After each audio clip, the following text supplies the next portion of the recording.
Solante kasi siya po ay operatiba, Mr. Chair. At magaling po siya sa firearms po, Mr. Chair. Do you mean operatiba? Lahat naman ng pulis operatiba unless in UP ka. Diba? What do you mean by operatiba?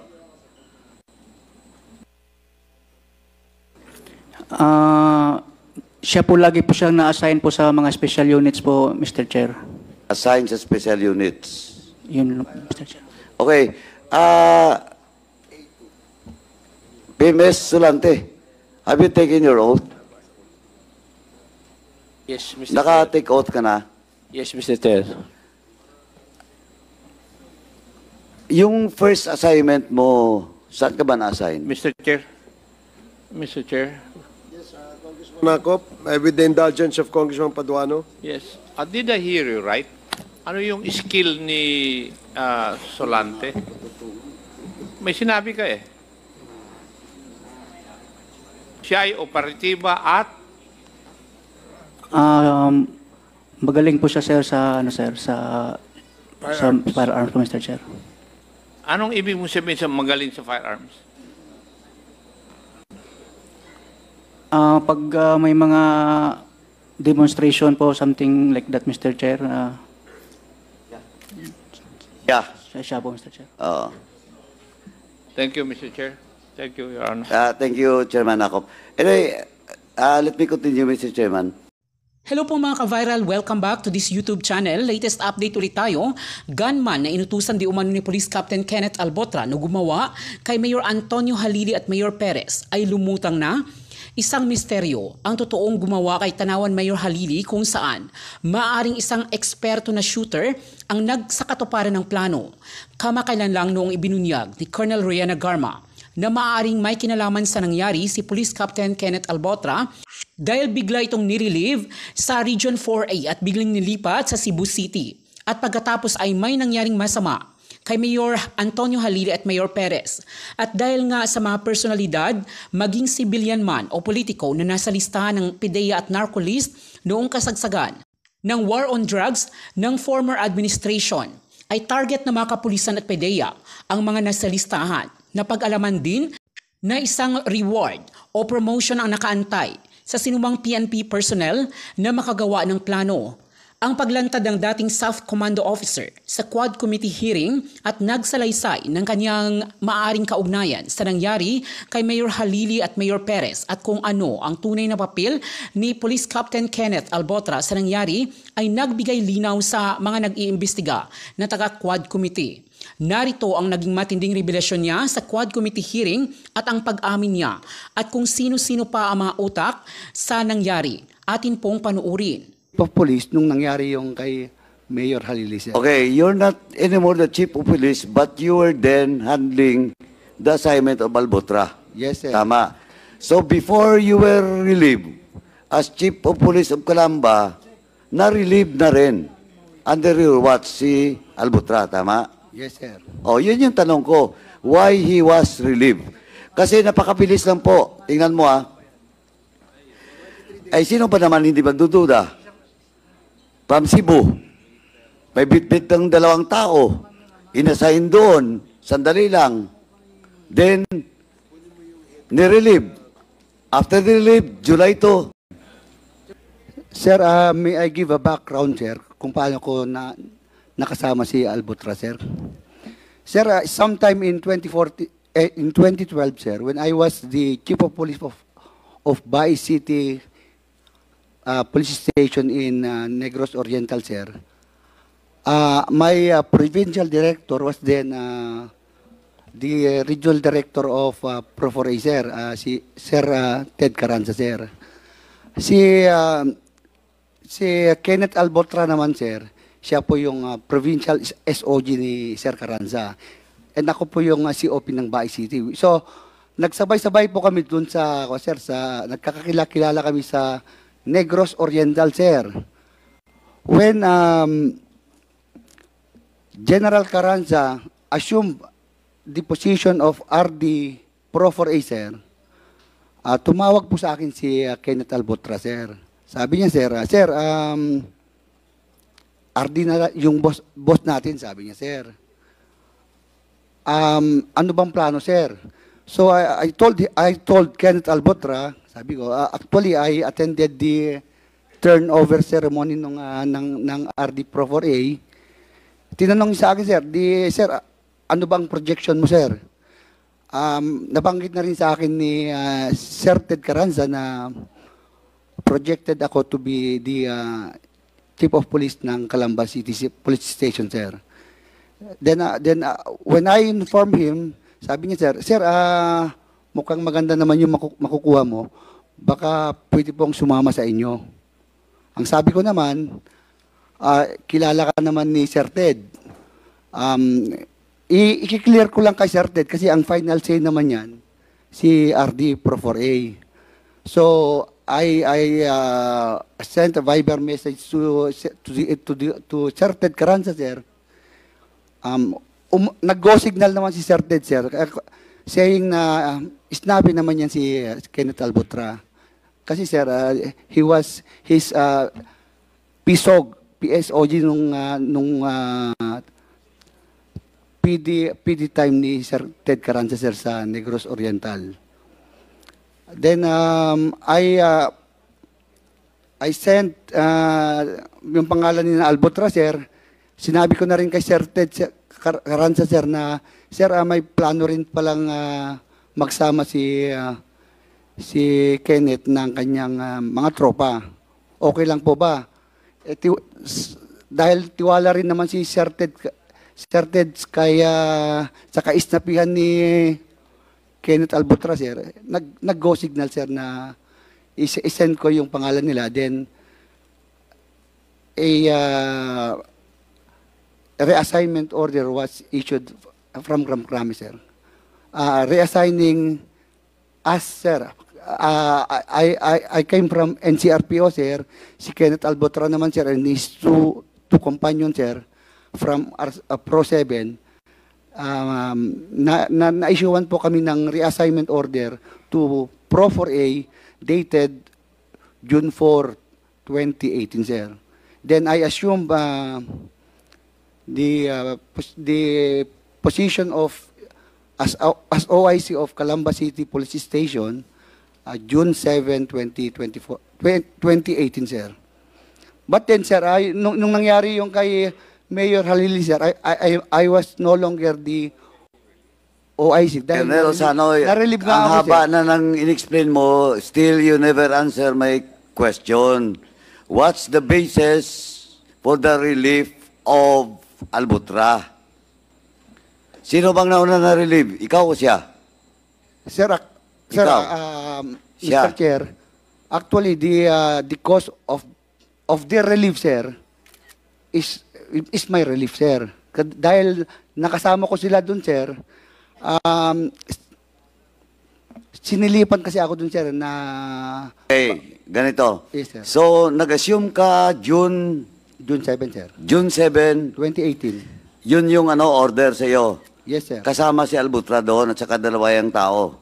Nahuli sila, sir. Parang June 14, dumating sila ng Calamba. June 14. O sige, sabihin natin. Then you were relieved June 27, ba? 28? 27, sir, I was 27. reassigned to the... Na-relieve ka. Yes, sir. Okay, June 27. Nangyari July 2. So, when the order for your relief, June 27, the same date na nirelieve dan sila? Nullified yung mga order nila, sir, Nullified. ng June 28, sir. Bakit? Ako kasi yung sinilipan, sir, eh. Kumbaga, sir,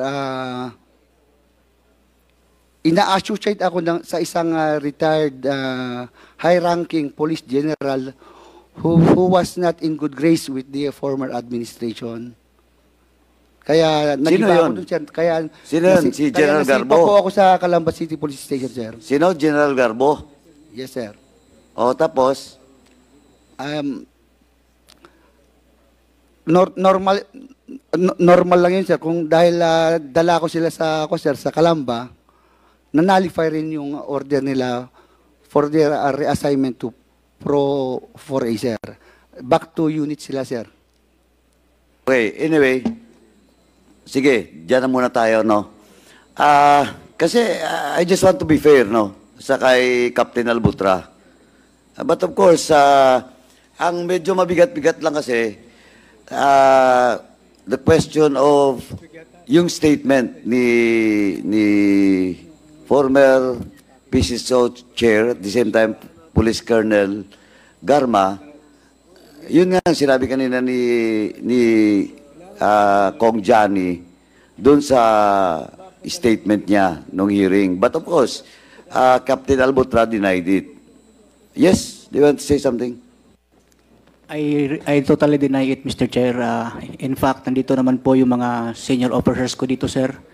Siguro po maniniwala po sila sa akin, Mr. Chair, na pag tayo po ay nagko-courtesy call sa isang senior officer, very least likely po na magmayabang ka po, sir. Ang mangyayari po niyan usually, ikaw lang po ay naka-stand at attention. Kung hindi ka nga po pauupuin, hindi ka uupo, yes or no ka lang po, sir. Kaya hindi po talaga, sir, parang, kaya siguro, sinabi naman ni Ma'am Garma, sir, na noong una, chismis po, dahil nga po sa assignment ko, short assignment ko po sa proper A, Mr. Chair. Yun lang po, Mr. Chair. Hindi, kaya lang Captain Albutra, categorical yung sinabi niya na pinagyayabang mo Anyway, that's the statement of Garma, no? Ganito po. Anyway, pag-usapan pa naman namin yung case mo dito, yung contempt order mo, no? Anyway, Captain Albutra, do you know Police Master Sergeant Solante? Kilala ko po siya, Mr. Chair. Andun po siya sa harap ko po, Mr. Chair. Harap mo. Paano mo siya nakilala? Halos lahat naman po ng mga assign po ng Metro Cebu, Mr. Chair. Kilala po si Master Solante kasi siya po ay operatiba, Mr. Chair. At magaling po siya sa firearms po, Mr. Chair. Do you mean operatiba? Lahat naman ng police operatiba unless... Itatanong ko lang sana, sino yung naisama mo, Captain Albotra, nung pumunta ka sa Kalamba? Dalawa, yeah. Dalawa yung kasama mo, di ba? Yes po, Mr. Chair. Ano pangalan? It was PO3 Eugene Calumba and I think is PO3 Meljen Bulandres po, Mr. Chair. Yung namatay si Kalumba. Opo, Mr. Chair. Yung Bulantes, nasaan na? Nung sometime on 2018 po, Mr. Chair, siya po ay na-issuehan po ng order from the region. Transfer po siya, I think, sa Negros Oriental po, Mr. Chair. So nasa ano na yun? Nasa Negros na. Opo, Mr. Chair. Nung bumalik kayo from Kalamba, kasama mo uli sa Region 7, yung dalawa? Yes, Mr. Chair. Nullified po yung order namin, Mr. Chair. At si Kalumba, saan napatay? Namatay po siya, Mr. Chair, sa Barangay Tejero, Cebu City po. Okay. Yung bang, RD, Ted, yung bang, kasi ang alam ko dito, di ba may tinatawag na, if I'm not mistaken, shoot order ba yan? Shoot order. Diretso from the Krame. Can you kindly explain yung what transpired doon sa order niya para maibalik agad siya doon sa Region 7? Sir, this is really what happened. The reason for the relief of the Chief of Police of Calamba, Albotra, and the rest of his guys was because Colonel Olusano and R2 had a heated argument. He was the underclass of R2, si Olusano, para sir, one of them were trying to propagate themselves who is closest to me. Nag-i-spear ng power. With that thing that happened, I scolded Olusano. Wait, Olusano is the Chief of Police of Calamba. He is a lower class of Colonel Pitalio. I scolded Olusano for answering back to his upper class because that's a no-no for us, sir. And this thing reached Camp Krame through a text message coming from other PNPA officers na hindi rin nagustuhan ng actuation ni Olusano.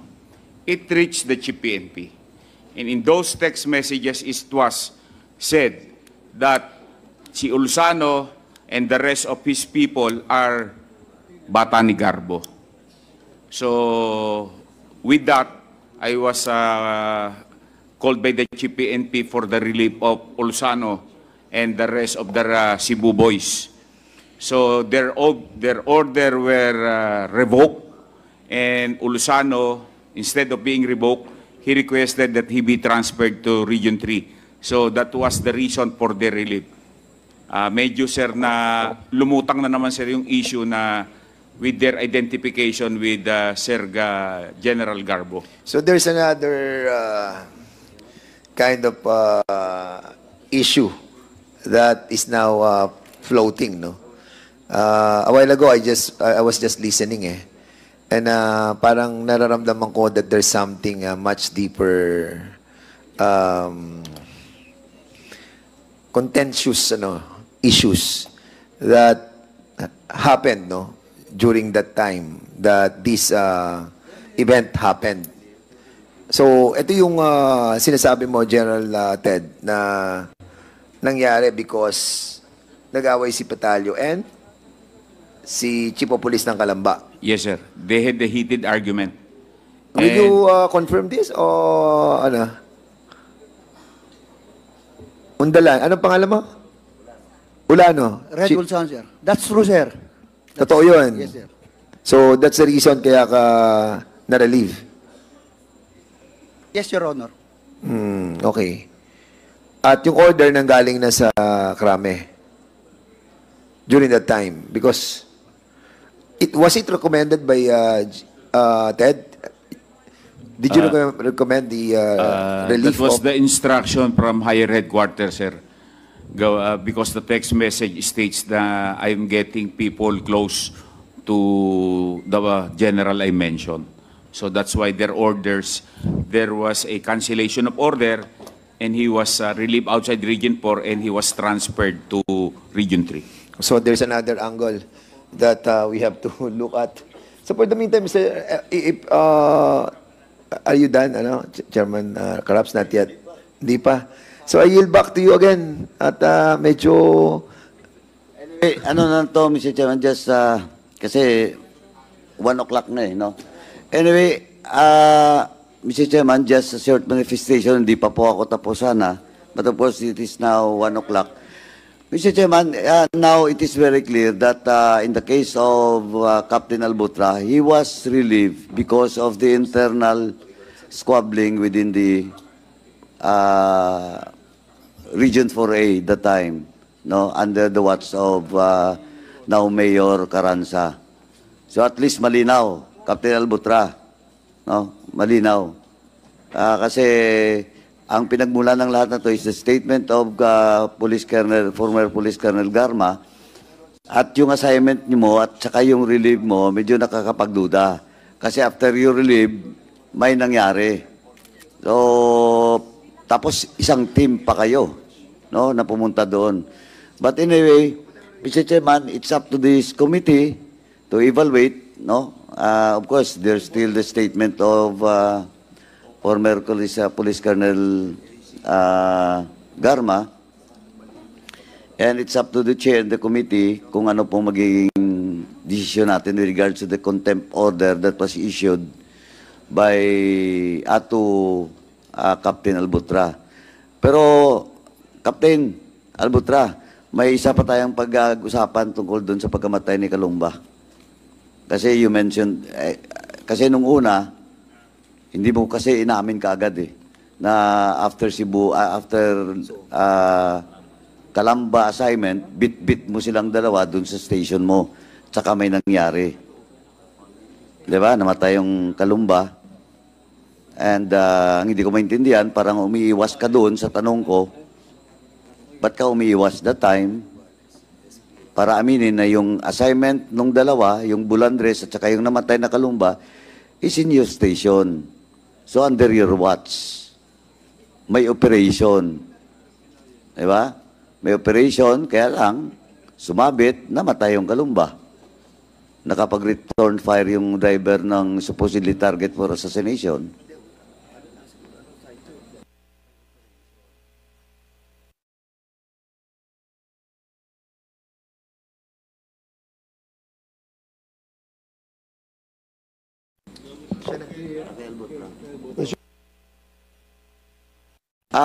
Anyway, Mr. Chairman, with the revelation coming from the PRO Region 4, former RD ng 4A, saka yung former Chief of Police ng Calamba, Colonel Olsano, and it was also confirmed by Colonel Pitalio. Hindi pa po tayo tapos, Colonel Pitalio.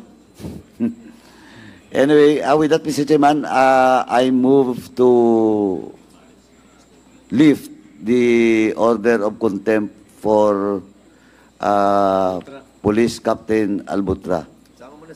So move, Mr. Chairman. There's a motion to lift the contempt order of Captain Albotra. Duly seconded. Hearing no objection, the motion is carried. Comsec, please coordinate with the LSB and the Office of the Sergeant at Arms. Mr. Chair? Yes, Congressman Gutierrez. Mr. Chair, in the same vein, given the participation of Police Corporal Obales, I'd like to move for the lifting of his contempt order also. Police Corporal Police Corporal Obales. Ubales. Yes, Mr. Chair. Or the Police Corporal Ubales is presently detained at the Quezon City Jail. Here in the House. Oh, here at the House of okay. There's a motion to lift the contempt order of Police Corporal Ubales. Duly seconded by Congressman Pimentel. Hearing no objection, the motion is carried. Mr. Chairman, since there are no other matters to be discussed, are we going to discuss about the... there are still several matters to be discussed. Please, Congressman Paduano. Thank you, Chairman. Yung mga naiwan lang na admin matters po. First, yung question of the motion that was... yung invitation po for Mr. Charlie Tan. And Comsec informed me that we have not yet... Charlie Tan has not yet received invitation from this committee dahil doon sa address. So instead of Osiokos, I move, Mr. Chairman, to amend my motion to invite Mr. Charlie Tan for the next hearing. So move, Mr. Chairman. There is a motion to amend the previous motion to invite Mr. Charlie Tan in the next scheduled Quadcom hearing. Duly seconded. Hearing no objection, the motion is carried. And next, Mr. Chairman, is the joint statement made by the lawyers of Garma. And it was already discussed by Congresswoman Luis, Mr. Chairman, just for the record. And Mr. Chairman, an excuse letter coming from Colonel Laraga from the Bureau of Jail Management and Penology, National Capital Region in Quezon City Jail, with regards to the medical situation of Police Major Laraga for not attending today's hearing, Mr. Chairman. Oh, that's an excuse letter. Yeah, excuse Okay. letter. And letter request from Ms. Cassie Ong requesting to be allowed to allow her friend to stay with her at the CIW. To let her friend stay with her inside the detention facility? Yes, Mr. Chairman. And the basis of this is he's suffering from severe mental breakdowns and anxiety attacks and currently in a state of severe depression. Is the friend a lady or a... May I know what is the... CIW, Mr. Chairman, so I presume it's a lady and the word being used is her friend. Okay. So... Her friend. What is the pleasure of the body? Are we going to allow Mr. Chair. Yes, Congressman Akop? I think it would be proper that we consult the authorities of CIW kasi baka may mga protocol sila na hindi po pwede itong ganito. Thank Yes. you, Mr. So, Chair. Yes, Mr. Chair, in that case, I would like to ask the committee secretary to closely to coordinate with the CIW, di ba? yeah, CIW. CIW. Yes. But Mr. Chair, personnel. I think we have to also ask the medical team of the House because I think the jurisdiction over her safety and her condition is within the bounds of our medical team. So I think it is incumbent upon our medical officials here to be a part of those who will assess the situation of Ms. Cassandra Ong. Okay, so can we ask the House of Representatives medical or physician of the House to check Ms. Cassandra Ong and report to the committee as to her status. With respect to the request of Ms. Cassie Ong to be accompanied by a lady friend inside the detention facility, what is the pleasure of the body? Mr. Chair. No, wait. Let me read because I'm getting lost. Earlier, no. Because earlier, Congressman Acop said that it is but proper for us to confer with the CIW CIW personnel. no, with regards to the request of Ms. Cassie Ong, considering that she's under stress, apparently, and would need a companion inside that. And if the CIW personnel will allow a detainee to be accompanied by a friend,